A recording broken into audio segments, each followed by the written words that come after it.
Welcome back. In this lesson, we're all about drama. You'll learn how to create nuanced vein lines on your petals, choose vibrant colors, and make dark backgrounds. Then I'll give you some important finishing tips. Let's start with the petal veins on this beautiful scarlet hibiscus. You can find a reference photo for this flower in your class materials if you'd like to work with it too.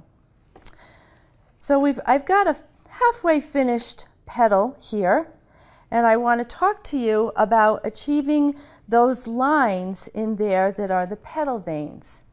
Once you finish the petal itself, once you get it colored and burnished and you put your shadows in, you're going to have to draw some rather strong lines. We've got some lines right here, some petal lines, and you can see them, and we also have some white lines. I'm going to show you how to keep those lines in your painting and also how to create them if you were unable to keep them. So let's start on this halfway done petal that I have prepared. I have reds, I have pinks, I have a little bit of shadow at the bottom, but now I want to do a vein line. So the go-to pencil for that, especially if you're working on reds, is Tuscan Red.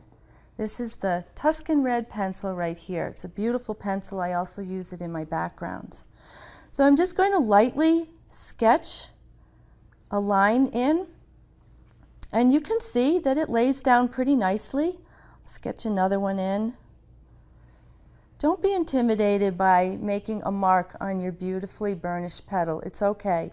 If it doesn't work out and you don't like the mark that you made, take your white pencil, sharpen it, and just lift it. Just burnish right over it.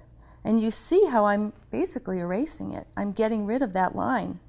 And I'm giving myself a chance to start again. So let's start again. Okay, so I'm increasing my pressure as I go down.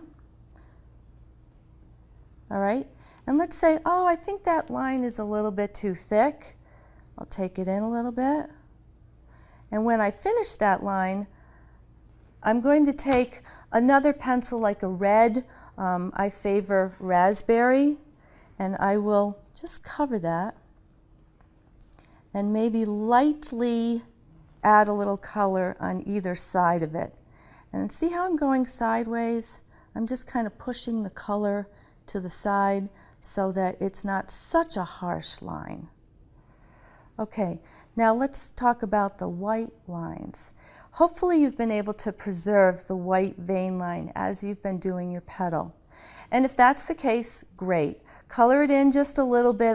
Let's just take that raspberry pencil again. Just lightly color it in. Take your Tuscan Red and outline it.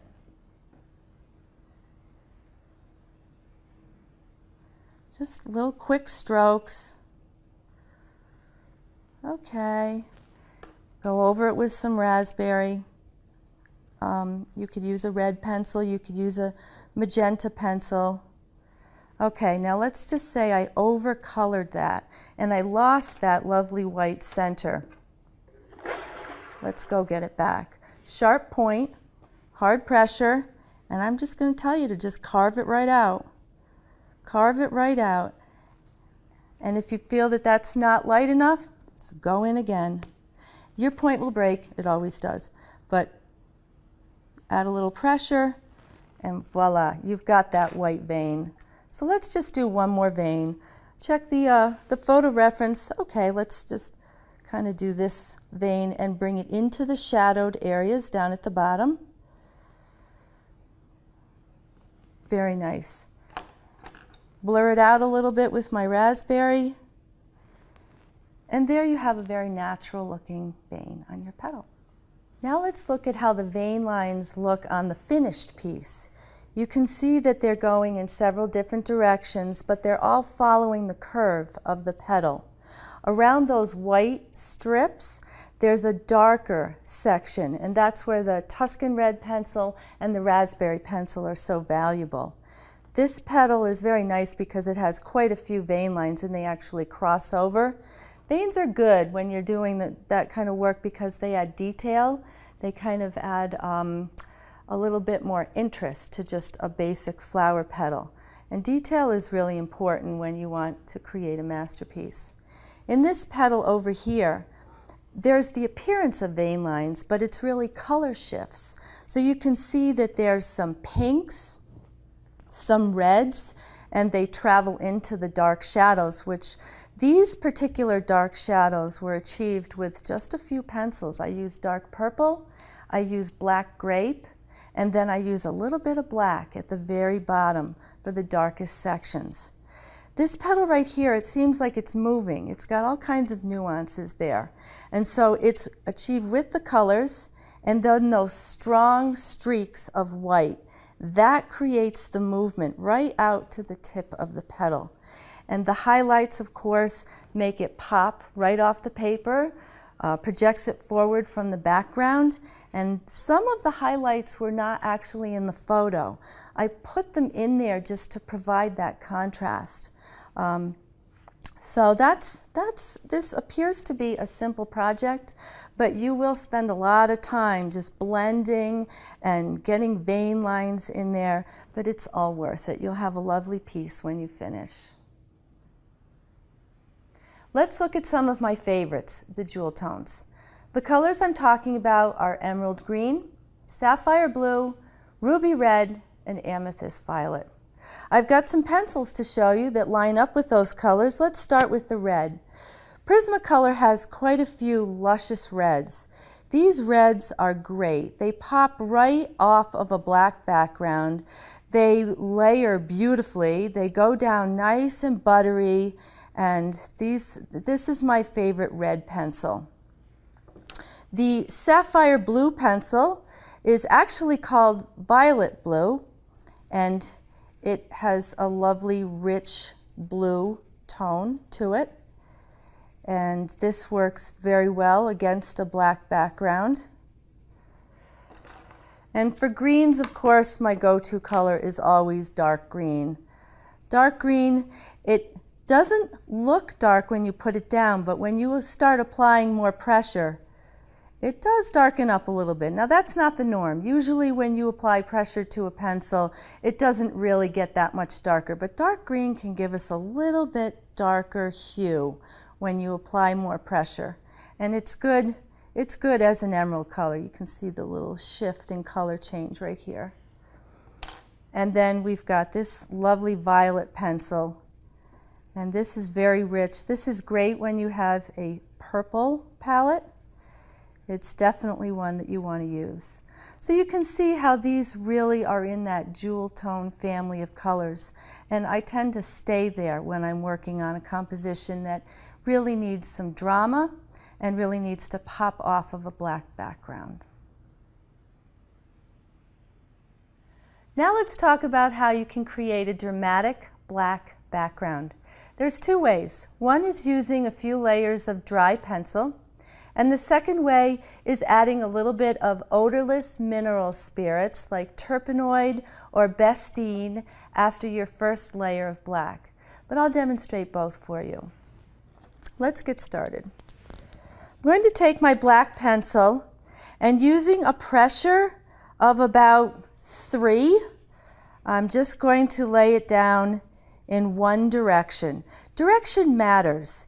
If you want to have a very smooth background with no strokes, I would recommend that you do it in a circular way. Just lay everything down in a circular way. If you want to have a directional look to your backgrounds, it gives it a little bit more of a texture, then apply it either vertically or horizontally and make sure all your strokes with each layer go in that direction. So let's just lay down some color.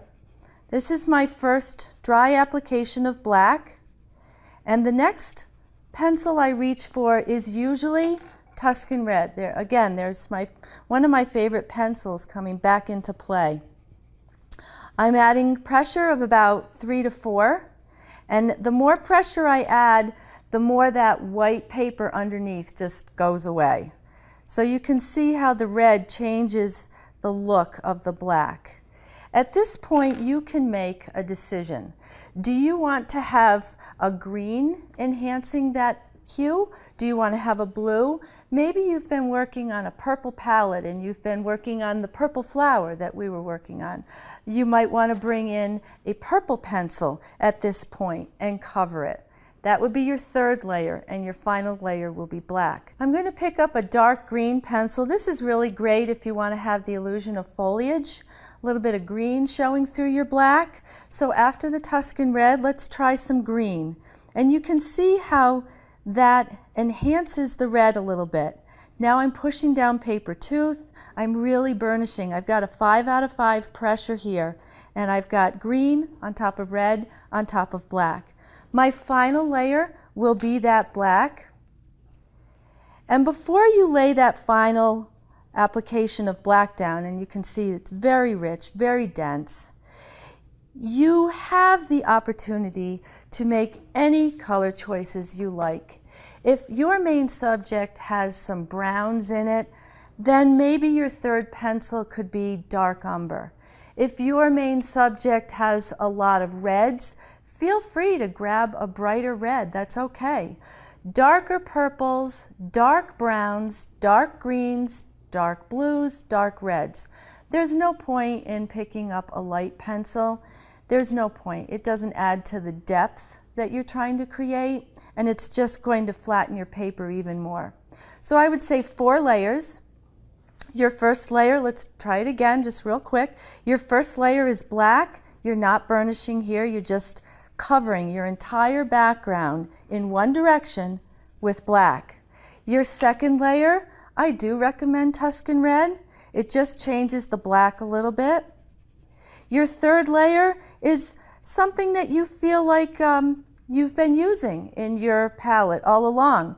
You may have been using purples, reds.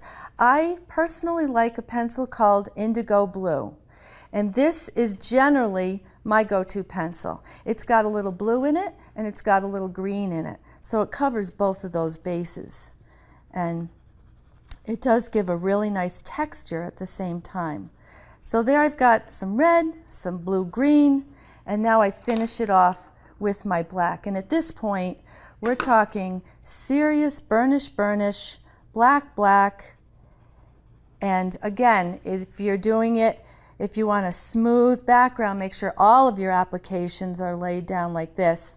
And if you want something with a little more texture and direction, then go like this in a horizontal stroke or a vertical stroke. Now that's with dry pencils.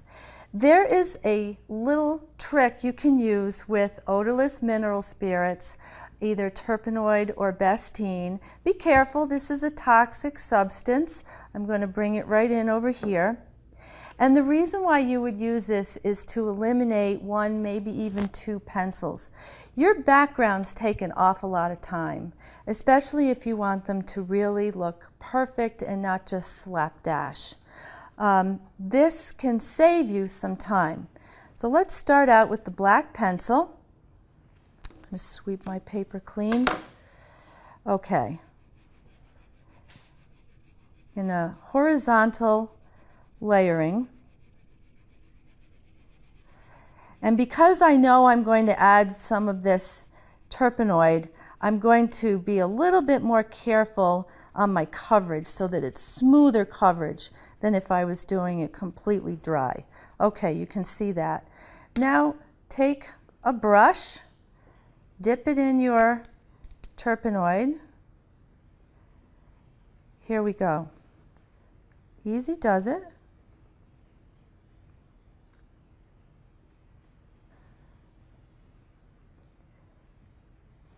Add a little bit more. And you can see how it's immediately giving us a nice, rich, black layer. And the beauty of this is that it eliminates the need for 2 or 3 more pencils. So let it dry. And at this point, you can choose just 1 pencil to layer over it and then your black. It's up to you, but backgrounds do take a long time. So, you know, you can cut it short a little bit with that little tip there. When you're using anything wet like this on the masterpiece that you're creating, go slowly, bring it to the edges of your subject, your petals, the pistil. Just very carefully bring it in as far as you're comfortable going. And then let everything dry. And then you can get the detail in with your dry pencil. So we're almost completely dry here. And I think we're dry enough so I can show you. I'm going to take that Tuscan red. Again, my personal preference. You may have other pencils that you prefer, and I highly recommend experimenting with that. Find out what your perfect black background is. Now this Tuscan red, it's going down, but it's not really jumping off the black. The odorless mineral spirit has really given a fabulous surface, very slick, and I probably don't even need to do the black, but I will. It goes on like butter, super smooth and very rich. We're just looking for that rich density. And there you have it. 2 ways to achieve a dramatic black background. Dry pencils or dry pencils with a little bit of odorless mineral spirits. Be sure that you immediately wash off your brush because you don't want it to get you don't want the bristles to get ruined. Now let me show you how to bring that black background into those little tiny spaces. Let me show you how to get into the detailed sections of a flower. Those are the sections that you don't do your 4 layers of background. You bring your background right up to it, but when you finish doing the background and you're pleased, now you've got to pull it into those smaller sections, whether it be around a petal, inside the petal, around the pistil, and even into these tiny little segments here. I recommend that you just use 2 layers of burnished black pencil. It's not going to alter the overall color of your black background. So at this point, I will show you on just a little setup that we have here. Just pretend on this demonstration that this whole background is done, except for this tiny little area here. I have a very sharp pencil, and I'm bringing it in very tight here. 5 out of 5 pressure.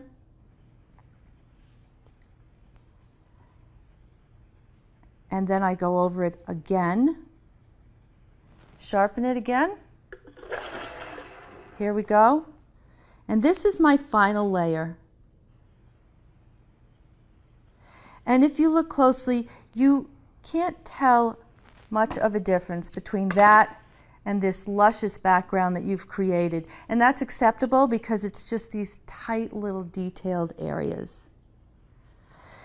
In this piece right here, it posed a challenge with these little projections here. So what I had done is I brought the black in as much as I could, and then piece by piece by piece, I would take my pink pencil, draw it out, my yellow pencil, add a little brown in there, and then tuck in the black between the lines.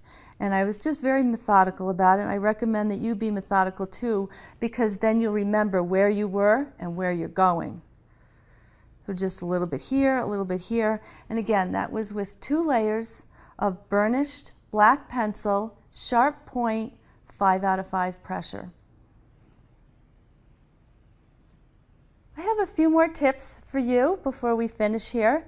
And I'd like to talk about when your tooth starts getting exhausted and it's not receiving any more layers of color, yet you need to get that final layer on. What can you do?